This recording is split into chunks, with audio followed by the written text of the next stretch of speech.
May hapon Negros. Ini ang DigiCast Negros 10. Ang nagapanguna nga napuno ka mga balita sa isla sa Negros ang amo ni gadudong sa inyo. Updin niyo kami via Facebook, YouTube, kag sa KCAT Channel 11. Kagsugong mabatian kami live sa FM station nga 91.1 FMR Bacolod. Kagyari ng top 10 nga mga balita sa Negros, subong adlaw. Sigurado na ang kadalagan ni BBM bilang presidente sunod sa BBM Sara Negros. Lenny Kiko Proclamation Rally natala na sa Bacolod sa buwas. Duha ka mga minor de edad gikan sa practice and choir sa simbahan patay, isa pilason sa matumbang ilang motor. 8-lane nga Upper East Avenue ginbuksan na sa publiko. Kag sa good vibes, tricycle drivers naging tour guide sa Sagay City. Inatanan sa DigiCast Negros 10.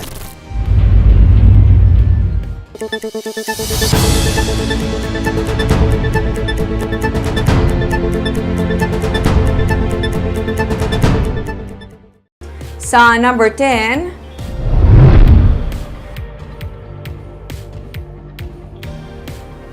kung may masaksihan man nga vote buying, abiso sang COMELEC sa mga botante nga ini ang iga-report sa pulis, labi na nga ini isa ka krimen. Isa ini ka public crime suno kay Acting Election Supervisor Roberto Salazar, kaga ang nagabuhat sini nga madakpan sa akto ang pwede gilayon nga madakop. Kung wala man sang gilayon nga makaresponde, dapat nga iga-document ini. Pero dapat nga maghalong, labi na sa posibilidad nga mahimo armado ang mga nagabuhat sini. Suno kay Salazar, pwede nga maka-assist ang COMELEC sa pag-file sang kaso. Ang pwede nga mahimo ang mga ma-file ang reklamo sa Prosecutor's Office o kun sa COMELEC. Ginasiling nga ang tagtaganay sang kwarta nagakatabo inadlaw antes sang piniliay. Sa tunga sa mga alegasyon, dapat may nagakaigo nga ebidensya kag reklamo nga mapadangat suno sa COMELEC. Ang matugon talang guro sa mga butante, no, nga maka-witness sa muna ang mga insidente, no, is for them to report, no, to the PNP, no. Kahit krimen na mo, no. So public crime na anytime pwede ka na ma-aristo, no. Hindi na kinanglan hindi na kinanglan nga irregular filing mo pa na, no. Pwede mo na actually sila ma-aristo, no? Because they are committing a public crime. Just like any other crime.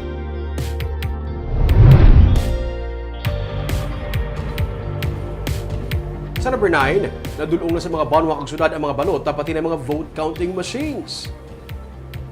Sa Biyernes nadulong na sa tagsa ka banwa kag syudad ang mga balota kag karon yara na sa custody sa Municipal ug City Treasurer sunod sa kay Acting Election Supervisor Roberto Salazar. Mismo sa adlaw sang eleksyon, igadulong ang mga balota sa tagsa ka mga presinto sunod sa COMELEC. Nadulong naman ang mga VCM kag yara na sa mga temporary hub kag sa Mayo 7 naman igadulong sa mga presinto para sa final testing and sealing. Samtang may 21 naman ka mga banwa kag syudad nga nag-request sang mas temprano nga pagdulong sa mga election forms and supplies. Sunod sa kay Salazar, ini ang ginatugutan sang COMELEC basta may nagakaigo nga rason. Ehemplo diri ang kalayuon sang presinto kag basi maalang-alang kung sa adlaw pa sang eleksyon, ilabi na nga alas 6 ang aga magasugod na ang botohay. Pila sa mga nagahingyo sang early delivery amo ang Bacolod, Calatrava, Escalante, Don Salvador Benedicto, Cadiz, San Carlos kag Tuboso. Sa piya kabahin, wala sa may napain nga contingency VCM bangod nga ang reserve sadto nagamit kasunod sa mga pagdubo sa 800 sa mga botante sa isa ka clustered precinct. May ginpatod nga repair centers pero ginahulat pa sunod sa kay Salazar kung mayara sa Region 6. May provincial tech hub naman kung magka-problema sa SD card. Mamo importante ni VCM tapos may SD card na sa sulod. So kung may technical malfunction, it's either the VCM or the SD card. So kung SD card yung pagambala natin, mayari na tadiya, no?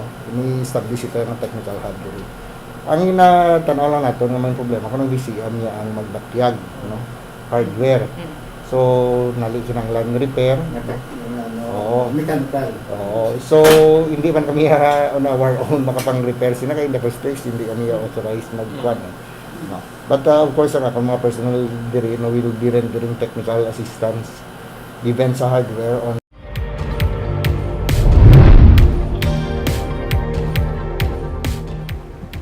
Sa number 8, booster dose vaccination sa Bacolod City nagapabilin sa masobra 15% humalin sa nagsugod ang election campaign period. Humalin sa nagligad nga bulan pa nga ginsugdan sang Emergency Operations Center ang second booster shot para sa mga immunocompromised. Pero nagapabilin ini sa gihapon sa masobra 15% sa target population ang nakapa-booster sandig sa records ng EOC. Sunod kay Dr. Edwin Miraflor Jr., ang OIC sa City Health Office, mas naghinay kag nagdubo ang kadamuon sa mga nagapabakuna sa nagsugod ang masako nga election campaign period. Ginahulat na lamang karon sa opisyal sa EOC nga masugda na sa Department of Health ang pagbakuna para sa second cycle sa booster dose agud mabuhinan man ang kadamuon sa COVID-19 vaccines. Sa cold storage facilities sang syudad, ilabi na diri ang mga near expiry nga supply sang bakuna. Bakit maintindihan tamang guro, busy ang mga tao sa pangampanya, hindi tama patipanan mayong aton nga mga dapat dalon sa mga vaccination centers. Very few gid, no? So ginahangit na support sa media especially to educate our population, no, our constituents sa importance of COVID vaccination, its booster. Kang aton mga school kids, no, school age population, aton man i-encourage ka mag pa-vaccinate na. So although in the Sa number 7,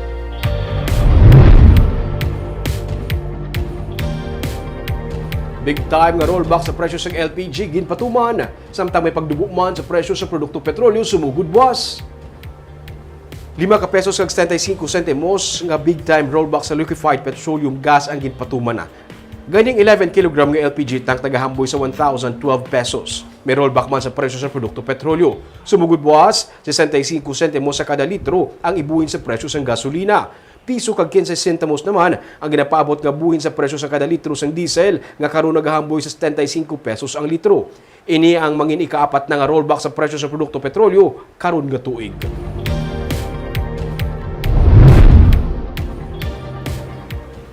Sa number 6, masobra sa 3 milyones pesos nga balor sang iligal nga droga na recover sa separado nga buy-bust operation sa syudad sa Bacolod.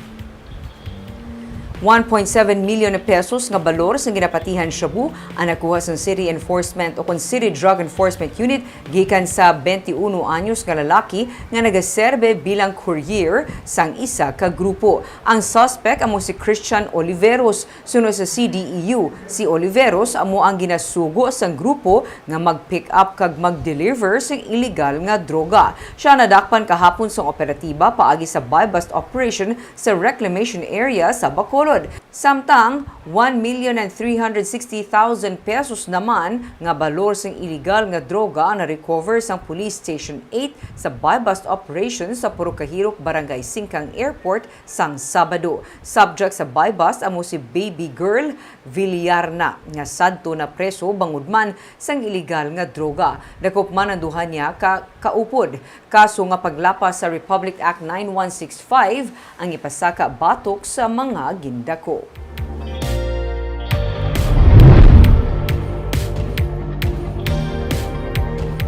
Sa number 5, investigador sa Police Station 2 sa Bacolod City arestado matapos madakpan nga nagabaligya sang armas. Dakop sa entrapment operation sang Integrity Monitoring and Enforcement Group sang PNP ang isa ka aktibo nga police investigator sa Police Station 2 sa Bacolod matapos ini magbaligya sang hindi lisensyado nga armas kahapon sa Barangay Estefania sa Bacolod City.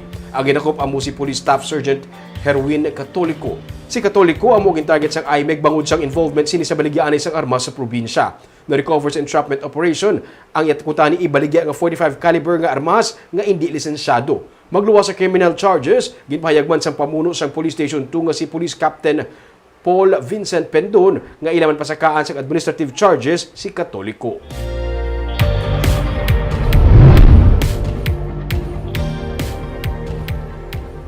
Sa number 4, duha ka mga kabataan nga gikan sa ilang nga pagpractice ng choir sa simbahan patay matapos nga matumba ang ilang nga motorsiklo. Driver sang motor pilason. Patay ang 11 kag 16 anyos nga menor de edad nga mga lalaki matapos matumba ang ila ginasakyan nga motorsiklo sang Sabado sa highway sa barangay Mabini sa Cadiz City. Pilaso naman ang 13 anyos nga nagadala sang motorsiklo. Sunod kay Lieutenant Gina Fernandez, ang Deputy Chief sang Cadiz City Police Station, gikan sa choir practice ang 3 ka menor de edad nga nagasakay sa motorsiklo. Maga-overtake kuntani ang driver sang motor sa truck nga iya ginasundan suno kay Fernandez, apang naalang-alang ang driver kag nadulaan sang kontrol gani natumba sila sa dalan. Dead on the spot ang 11 anyos nga nalampos ang ulo sa dalan. Gindala naman sa ospital ang duha, apang ginbawian man sang kabuhi ang 16 anyos.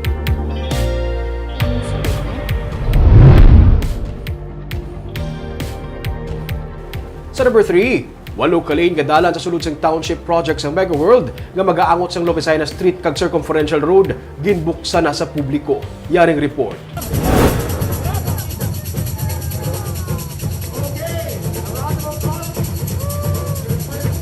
Ini ang ceremonial nga pagbukas ang Upper East Avenue sa Bacolod City sa Biyernes ang gabi. Ginbuksan sa publiko ang walo ka lane nga dalan sa sulod sang The Upper East nga township project sa Mega World. Sunod sa kay Jennifer Palmares Fong, Vice President for Sales and Marketing sa Mega World Visayas, ginalauman nila nga makabulig inipahagan-hagan sa trapiko sa Burgos Street. Kung peak hours, amusin ang sitwasyon sa Dalan Burgos. Bumper to bumper ang mga salakyan. Gani sa pagbukas ang Upper East Avenue nga paralel lang sa Burgos Street, ginapaabot nila nga mapahagan-hagan ang lakat sa trapiko sa Burgos. Buot silingon, kung gikan ka sa Lopesina Street, kag pakadto ka sa Government Center sa Bacolod, hindi mo na kinahanglan maglabay sa Burgos Street kay pinaagi sa Upper East Avenue, makapangalihid ka na diri kag magwa sa Circumferential Road. May mga secondary roads pagid nga ginahuman sa sulod, kag plano man sa Mega World nga magbutang sa mga bike lanes. 8-lane avenue that connects Circumferential Road to Lopesina Street, which will eventually help decongest traffic in Burgos Street. This avenue is composed of 6 road lanes for moving vehicles and 2 on-street parking lanes, including bike lanes. There will also be an extensive network of bike lanes inside the township to help promote efficient and convenient mobility. Underground ang tanan nga mga kable sa kuryente. May mga high-rise condominium man nga ginatukod kag BPO building. Dako ang pagpasalamat ni Bacolod Mayor Evelio Lunardia sa Mega World sa pagpatukod sa iya ginakabig pinakamatahum nga dalan sa syudad. One of the most beautiful avenues. Very correct. This is not one of the most beautiful avenues in the world. This is the most beautiful avenue in Bacolod. Ginanunsyo man sa Mega World nga gikan sa 35 billion pesos nga investment nila diri. Dugangan pagid ini sang 10 billion pesos kag mangin 45 billion pesos na ang ilang investment sa Negros. Magluwas sa mga condominium towers, may mall, park, hotel kag simbahan man nga ipatukod sa sininga township project.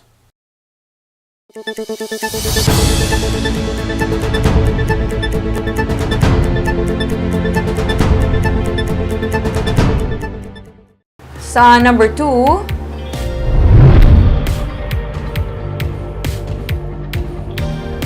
People's Proclamation Rally ang natalana sa pagbalik ni Presidential Candidate Vice President Leni Robredo kag Vice Presidential Candidate Senator Francis Pangilinan sa Negros Occidental buwas nga adlaw. Isa ka mini rally ang natalana sa pagaupdan ni Presidential Candidate Leni Robredo kag Vice Presidential Candidate Kiko Pangilinan sa Baguio City sa Martes sang hapon. Sino kay anay Governor Lito Coscoluela sang Robredo People's Council kag Provincial Campaign Manager pagasugdan ini sang caravan pakadto sa Bacolod. Sa isa ka pagtililipon upod sa mga political kag sectoral leaders, iga-endorso ang Leni Kiko tandem para sa ginakabig People's Proclamation Rally. Sang Sabado, isa man ka Unity Walk para sa kandidatura ni Vice President Robredo ang ginupdan sang Araneta kag Ledesma Clan sa Bacolod. Kag sa numero 1 sa mga balita, subong nga adlaw.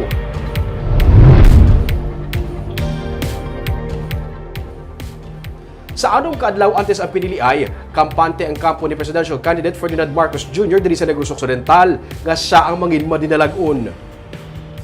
Para kay BBM Sara spokesperson Anay Mayor Rosanico Escuruela, ining hayag base sa mga surveys sa nagkalalain nga mga survey firms kung saan ang resulta ang nagapakita nga kadako sang biya ni Marcos sa iban nga mga presidential candidates. Sa pinakaulihi nga Pulse Asia survey nga ginpatigayon April 16 to 21, 56% ang rating ni Marcos, 23% naman ang kay VP Leni Robredo, 7% si Manny Pacquiao, 4% si Mayor Isko Moreno Dumagoso, kag 2% si Senator Ping Lacson. Wala labot diri, sunod sa kay Coscolluela, ila ginapaabot ang pag-deliver sang 28 ka mga alkalde, kag 5 ka mga congressmen sa Negros Occidental sa ilagin saad nga suporta para kay Marcos. Inibisan pa may mga alkalde nga ang ila asawa nagasuporta kay Robredo. Hindi manigar sunod sa kay Coscolluela nga sa probinsya, mga elitista ang kalabanan sa mga nagasuporta kay Robredo. May panawagan man siya sa mga taga-Negros. Ang kadalagan ni Marcos, kadalagan man sa mga Negrense, ilabi na ang pamilya sang asawa ni Marcos nga si Liza Araneta Marcos, ang gikan sa Baguio City. Ano man ang mga resulta sang May 9 elections kung tani, ang mabaton sang tanan kag magauntat na ang anuman nga kainit nga natuga sang pamulitika. So kung padaog niya, Okta, SWS, Pulse Asia, Lilo, tanan iningad lang ko. I've said that BBM is leading by a wide margin. Yes. What about in Negros Occidental? Sa inyong As I've said a few weeks ago, this is going to be close and heated. But I am convinced with the 28 mayors behind and most of the congressmen, if not all, ari sa amon, I believe they will perform and they will deliver the votes. May mga report na nagkabaliskad wala ngayon. Why kuya bati may gibaliskad, pero I know some of the wives of these mayors are for Leni and we are not worried about it.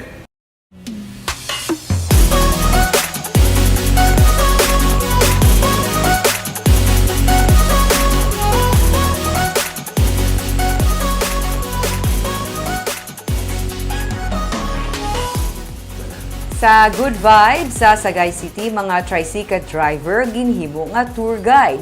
Ilibot kanila sa Arts Village kag Margaha Beach, sampang nagasakay sa tricycle. May report si Romeo Subaldo. Ako gali si JP Rivera, isa ka sikat guide kag ako ang mag-guide sa imo sa sining hapon. Okay. So, welcome kagid sa amon nga komunidad. Purok Bougainvillea, Uloyan sang Margaha, Minuro sang Taliambong. So, Minuro means Village Taliambong Arts, Village of Arts. Ini si JP Rivera, isa ka sikat guide. Halin sa pagka-tricycle driver, karon tour guide na. Ang ilang mga tricycad, may mga artwork man. Antes magsugod ang tour, may pabalo na si JP nga mga impormasyon. Margaha, isa ina siya ka balas nga itom. Okay. So, lain na sa may white sand, may black sand man. So, Margaha sa mga katigulangan pa, itom nga balas, bulong sa lawas. Gintour niya kami sa ginakabig nga Arts Village sa Purok Bougainvillea, diri sa may barangay Old Sagay. Madamo sa mga bulak sa mga Bougainvillea kag may mga balay nga may maduagon nga mga artwork. 2019 sila nagsugod pero naabtan sa pandemic, temporaryo nga nauntat kag subong balik na naman. Dako ang pagpasalamat niya nga natagaan siya sa training sa lokal nga panguluhan sang Sagay kag sang tourism office nila. Amo ni sir, Kasi ka driver. Oo. Organize ka mga tourist guide man. Oo, na tagaan kami nila chance nga mga tourist guide man. Okay, sa LGU na. Oo. Di-training ka mo. In training. Okay. Kami, oh. 12 sila tanan ka mga guide, may iloy, kag may araman sang senior citizen. Palareho sila tanan nga na training, kag natagaan sang ihibalo sa background sang ilang lugar. Amukon nga duna na sa ila ang mag-istorya sa mga bisita. May ihibalo pa kami, parte sa aton dunang manggad. Pero kaysa una sir, basta lang kami magsikad ya. Okay na? Okay na. Makasikan lang kami, okay na. Oo. Huwag kami kabalo sang importansya sang aton mangroves. Kag, pati scientific name sa nagkalain-lain ng mga species ng mangroves, nahibaluan pa nila. Pero tatlo gali ni sa klase. Species nila, yung species. Oh. May Rhizopora mucronata o kun bakhaw baye. Okay. Rhizopora apiculata o kun bakhaw laki. Laki. Oh. May Rhizopora stylosa man nga bakhaw bato. Bato. So malukit mo na sa shape sang dahon. Ilabay ka Manila sa ginatawag nga morgue. So ini dire sir, ang tawag namon sang una dire. Ang katigulangan pa morgue. No. Gitawag ni sa nga morgue tungod ang hindi sa morgue sa tao. Okay. Morgue sang mga pambot bala nga hindi na magamit dire na gina kuan para sa maguba na. Adri na gina-parking bilin. Oo, tapos ginagamit man kun kuan maglain tiyempo. Di ginatago. Bagyo diri ginapasulod tanan ng mga pambot. Kag, ginpahangop man sila sang importansya sang katinlo sang palibot kag sa mga bakhaw. Gani, may mga panahon nga nagapaninlo sila sang higad sang baybay. Nagaend ang tour sa Margaha Beach kung saan makita ang 7 ka haligi nga nagasimbolo sang 7 discipline of arts. Legasiya ini sang bantog nga sagay artist nga sino ni Lucio Alvarado. Si Alvarado ang nagpanapnag sang arts sa Sininga Village. Kag pwede magkape sa Kape Albaraco. Mismo ang kapihan, isa man ka work of art. Ang mga dingding kag haligi napuno sa nagkalain-lain nga mga duag kag manamit ang kape. Para sa JP kag sa iban pagid nga mga sikat guide, hindi lamang duga nga income ang sa ila sang LGU kundi duga nga ihibalo nga magapabilin tubtub nagakabuhi sila. Sa mga luyag mag-experience ang Sininga Tour, mahimo makig-angot lamang sa Sagay City Tourism Office. Kita mo to Barb? Pati scientific name sa mga mangroves, kabalo sila. Kabalo ka man. Hindi, actually, no, yagi ko. Pero ka na, Ming, no? Yes, Barb. Community-based nga tourism. Correct. Kag ako'y believer gusto ng tourism. Kay kadamo isang effect, Correct. di ba, nga mahatag ya sa tagsa-tagsa sa ato. Especially sa community. Kag sa drivers, Barb, wala mo lang in-uplift ang livelihood, lagi in-uplift mo Manila nga self-worth. Ay, kanami. Grabe. Kagawin ito mga balita sa Negros, Subong Adlaw. Kay man sa panahon karon importante nga may ihibalo ka sa nagakatapo sa imo nga palibot. Pero dapat balanse kag eksakto ang mga impormasyon. Parayan kami nga magapangalagad sa Negrosanon. Ako si Barbara Mijares. Tugtog sa buwas ako naman si Romeo Subaldo, mayong hapon.